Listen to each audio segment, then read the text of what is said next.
Muy bien, bienvenidas nuevamente. Estamos ahora en esta sesión. Vamos a hablar sobre el cuidado de la salud mental en las mujeres en el contexto del COVID.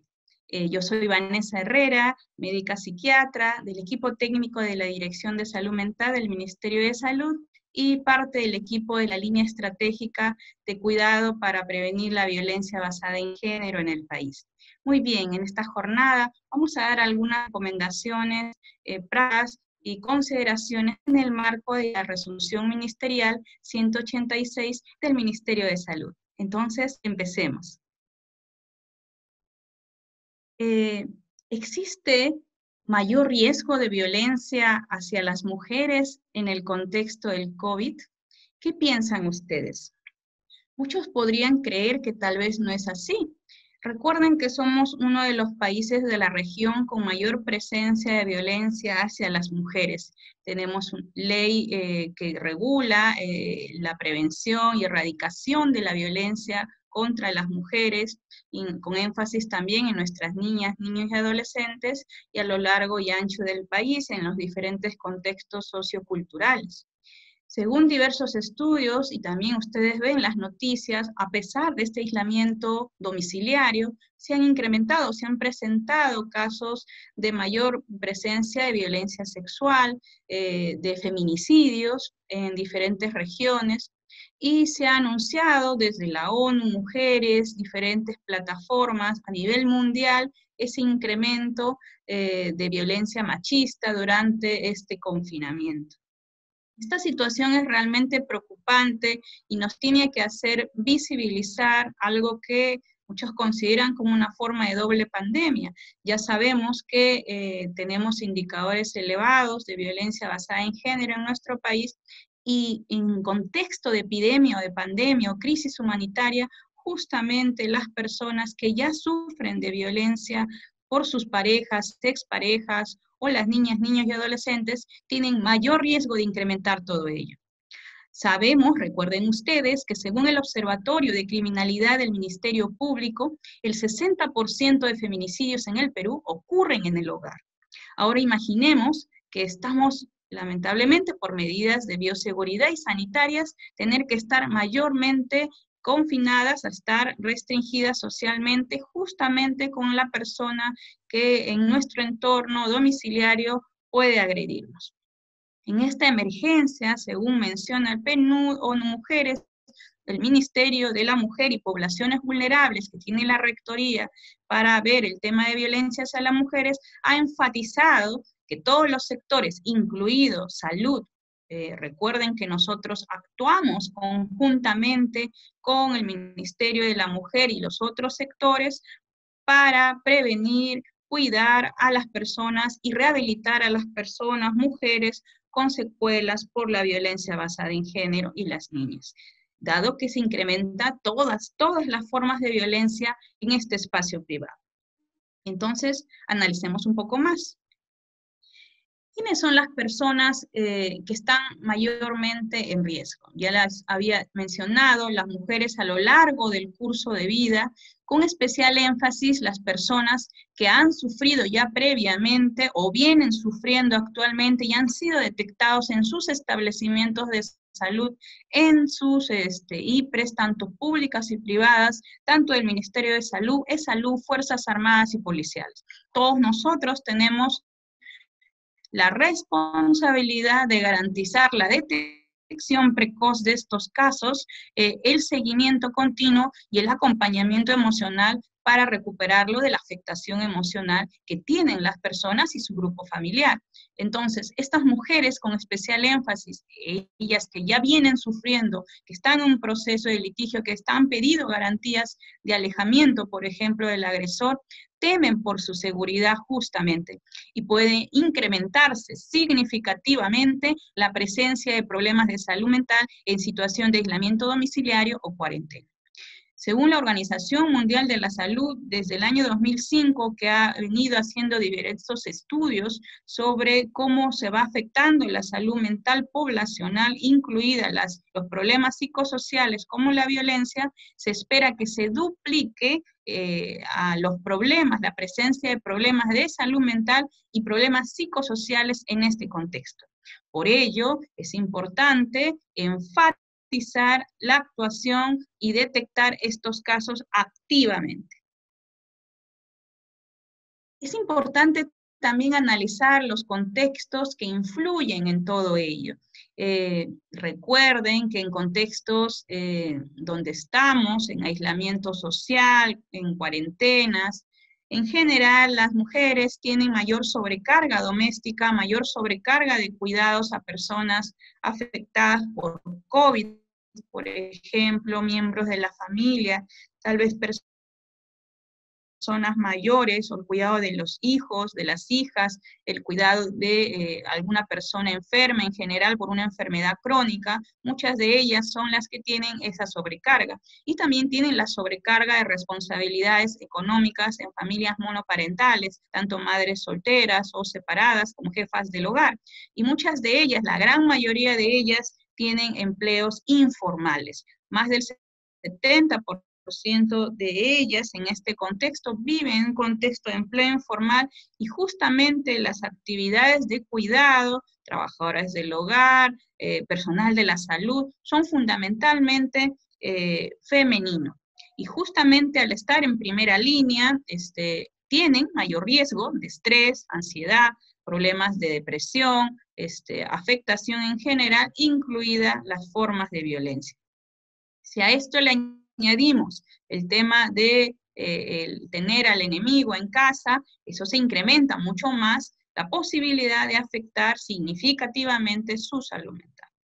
La resolución ministerial 186 pauta de manera muy clara y específica que los equipos especializados de salud mental y personal de la salud deben priorizar el cuidado de las mujeres, ¿no? Por todo esto que hemos explicado. Entonces es importante que tengamos de inicio, de manera muy clarita y convencida, esta actuación como responsabilidad obligatoria de todos los equipos interdisciplinarios en nuestro territorio, y para ello tenemos que identificar las necesidades de nuestra población, ver qué barreras para el acceso tienen para atenderse por estos problemas de salud mental en las mujeres en general, con énfasis en las situaciones de violencia contra las mujeres. Nos van a dar cuenta continuamente, pedir informe de esa situación de avance, de seguimiento, y asimismo desarrollar acciones, un plan de intervención específica, objetivable, y monitorizar idealmente semana a semana cómo venimos cuidando la salud mental de la población en general, con énfasis en las mujeres. Acá les menciono algunas de las situaciones de malestares que han tenido algunas mujeres aquí nomás en este tiempo, en estas semanas en cuarentena. Por ejemplo, en el caso de María. María tiene 30 años, ella es ama de casa y antes ha sufrido de depresión desde la adolescencia. María vive con Mario, quien en diversas ocasiones la ha agredido previamente, logrando en una ocasión denunciarlo. Han pensado varias veces en separarse, pero ambos comparten ahora un cuarto alquilado, y no han logrado definir ello. Ambos tienen una niña de 11 años. Desde que han decretado la cuarentena, María se siente con mayor miedo, angustia, llora en el baño a solas y discuten con mayor frecuencia con Mario.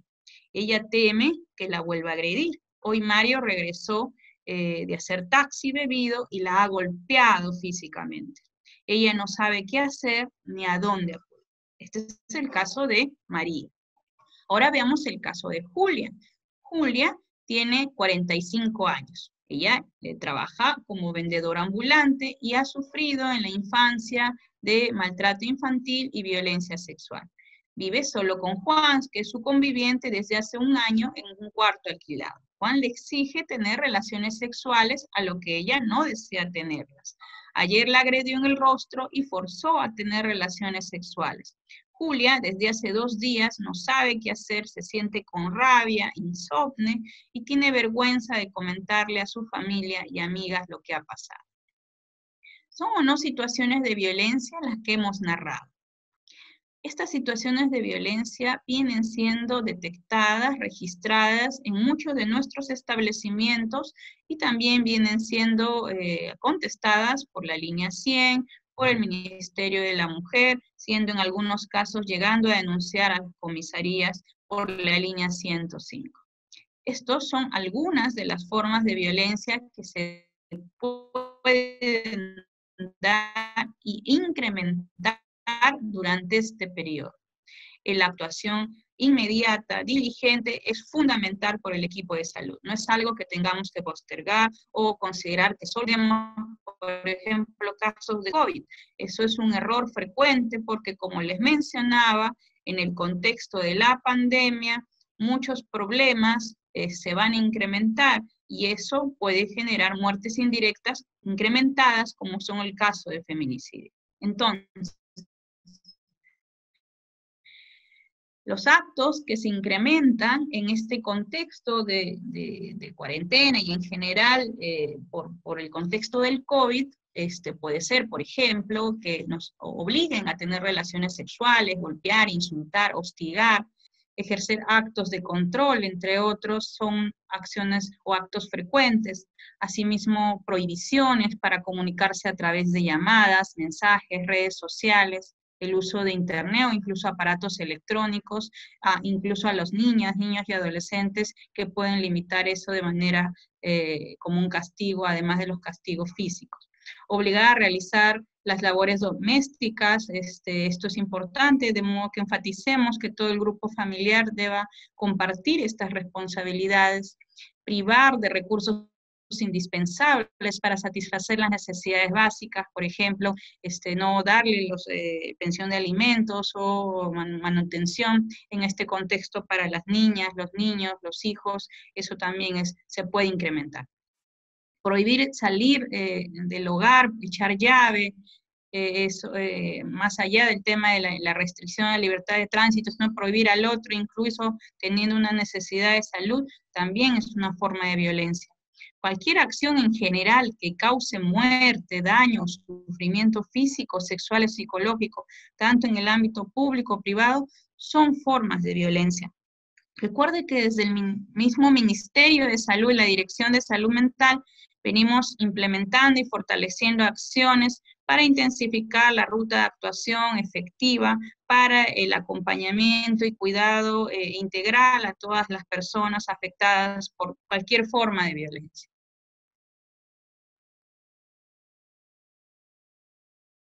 Entonces, en la guía técnica de cuidado en salud mental a la población afectada, familias y comunidad, por ejemplo, en el caso de violencia sexual o violación sexual, debemos asegurar el manejo clínico en casos de violación sexual en contexto de aislamiento o toda la pandemia. Recuerden que el Ministerio de Salud también ha aprobado el kit de emergencia, tanto en los centros de salud mental comunitaria. Debemos informar rápidamente la necesidad de, ante un caso de violación sexual, una agresión sexual, inmediatamente dar la provisión del kit de emergencia según la normatividad vigente.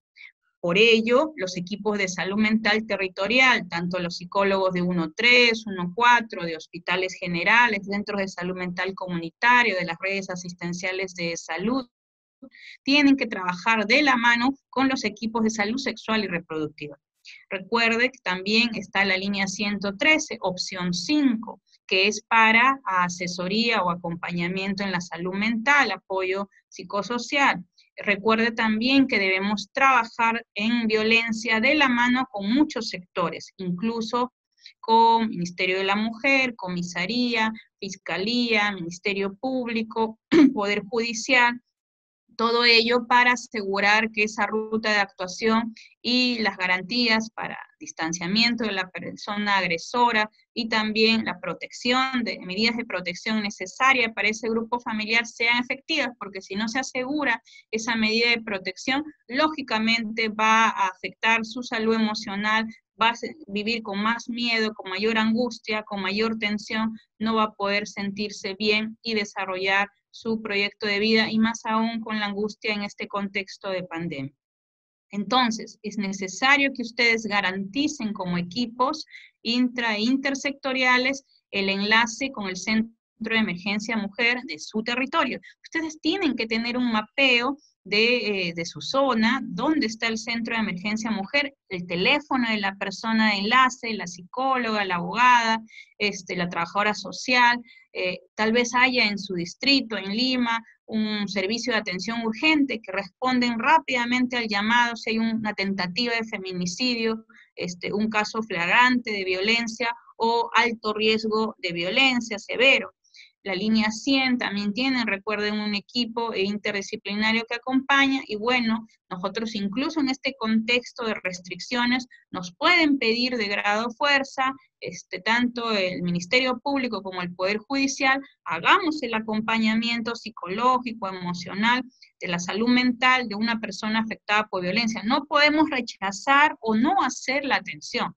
Decir, por ejemplo, no, a negar la atención en esta coyuntura es algo gravísimo que no debe darse, porque este contexto incrementa ese riesgo y podemos perder un caso sensible y que incluso luego llegue a ser tentativa de feminicidio o feminicidio.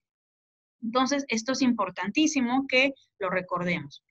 Ya hemos hablado en un curso previo específico sobre el cuidado en salud mental en situaciones de violencia contra las mujeres. Recuerden que siempre se va a reactivar periódicamente ese tipo de violencia, de curso en general, y para prevenir y erradicar la violencia les pedimos que por favor se inscriban a este curso por la plataforma de la Escuela Nacional de Salud Pública. Este es el link de enlace del protocolo de actuación conjunta entre centros de emergencia mujer y los establecimientos de salud para la atención de víctimas de violencia. Dentro de estas cartillas, en esta versión amigable, está la ruta de actuación que se debe respetar en esta coyuntura, en este contexto de pandemia. Les pedimos por favor que lo descarguen y lo vuelvan a revisar. Recuerden que no podemos hablar de intervenir, prevenir en violencia si no activamos nuestras redes de apoyo comunitaria, nuestras redes de apoyo social. Necesitamos que desde la mirada comunitaria, tanto desde las unidades de movilización y participación comunitaria de los centros de salud mental comunitaria, tanto de los servicios de trabajo social, de los hospitales generales, como los equipos de promoción y de cuidado integral en los establecimientos de salud en general, trabajemos para acompañar no solo individualmente, sino también colectivamente a una mujer afectada por violencia. Eso va a asegurar y garantizar que podamos tener menor riesgo de que vuelva esa persona con el agresor en este contexto, que podamos estar en más riesgo y escalar en un contexto difícil como es en un contexto de pandemia. También les sugerimos descargar estas cartillas sencillitas del Ministerio de la Mujer junto con el PNUD, adaptado a la versión peruana, sobre orientación para casos de violencia hacia las mujeres durante el COVID-19. Es sencillita y podrían difundirlo con sus equipos comunicacionales y de promoción de la salud. Muy bien, eso sería todo. Mencionarles que es importantísimo el trabajo articulado para la actuación en este contexto de epidemia, y esperemos que pueda haberles servido esta exposición. Muchas gracias. Gobierno del Perú. El Perú primero.